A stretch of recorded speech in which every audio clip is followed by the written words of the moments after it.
On Saturday, April the 17th, 2021, I posted Anachronism 3213. It's called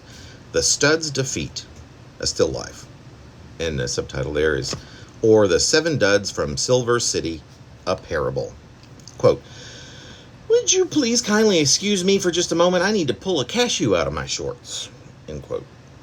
He had always called all of the shots, and so each pair of eyes went zipping all about the room at what appeared to be an erratic, irrational, and seemingly impossible speed before a full and unwavering stop to perform a short-term sort of half-glare square on in the direction of Dozier as he went about taking every second of the time it might likely take an elegant 7-foot-tall octogenarian who casts a shadow identical to the shape of the silhouette of a slender as an overripe shoot of bamboo would no doubt take to rise and to then begin to amble from any table,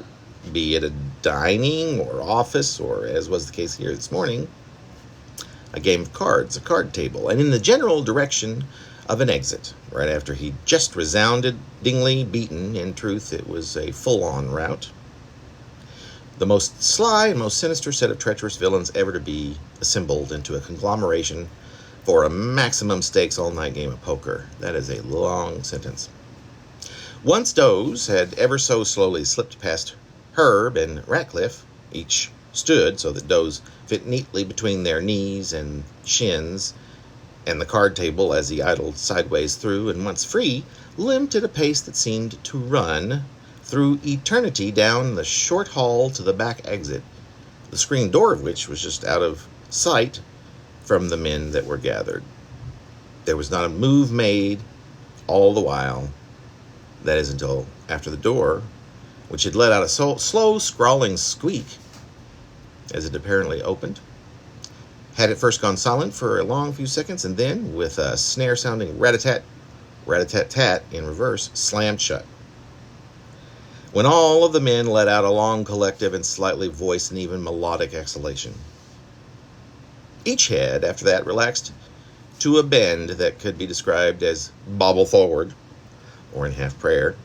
but with all of their arms a-dangle, gone limp and just hanging, each man's left and right arms intersected at each respective thigh, and also with what from above appeared as, with stunning precision,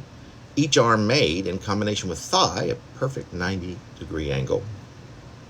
who, like the rest, were still seated in what appeared to be a pigskin fight's huddle at the table, holding aloft all of the elbows, as well as in 2 cases the faces, and a discordant, messy scatter of cards. There were clubs, there were spades, there were diamonds and hearts, there were kings, there were queens, there were jacks, there were aces. And alone on the front of the space just exited, there was, facing upwards, as if to look at each of the poor men, if not in their eyes, then at least at their faces, a messy scatter of cards, the leftover runes from the last hand of the long game, as if only to remind each worthless man that remained in that dank basement of their defeat in a horribly unfortunate game just ended, one that had begun at dusk the night previous, all the way to,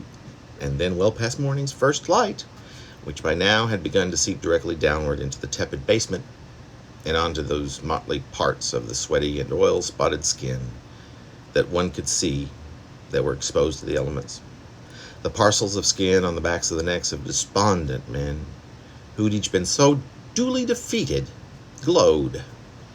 And if one were to look down at the view from just above the table,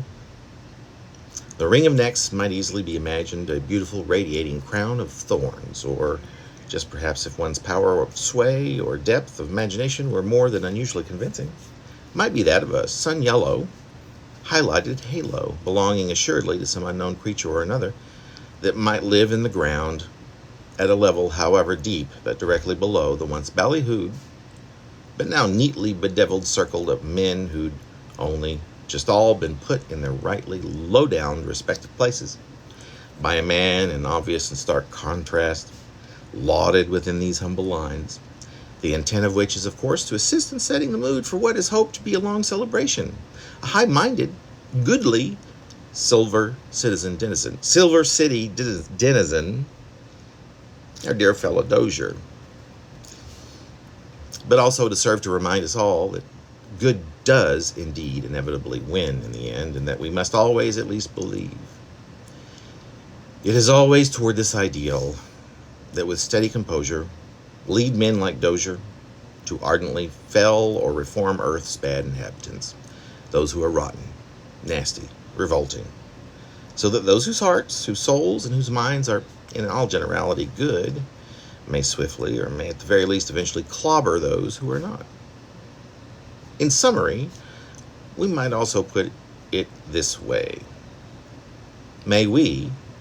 as the good and most honorable people, be always good-heartedly triumphant, and in being so, may we leave enough room here on this fine earth, not only to bury the onslaught of rotten we clobber, but also ensure that what's left, what goodness, and there's an asterisk after goodness, remains, is filled with, embodies in fact the maximum levels of peace, the highest rates of joy, and the most whopping, gargantuan, unburstable balloons of kitty and lovey-dovey contentment. Now I'll read the long note after the asterisk. Remember, it came after what goodness remains, the word goodness.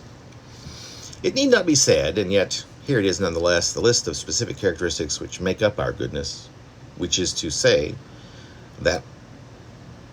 which it is that of goodness consists, and of how just exactly to seek out and distinguish these various extant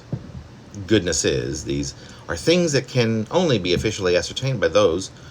relatively few of us of course, who are capable of intercepting,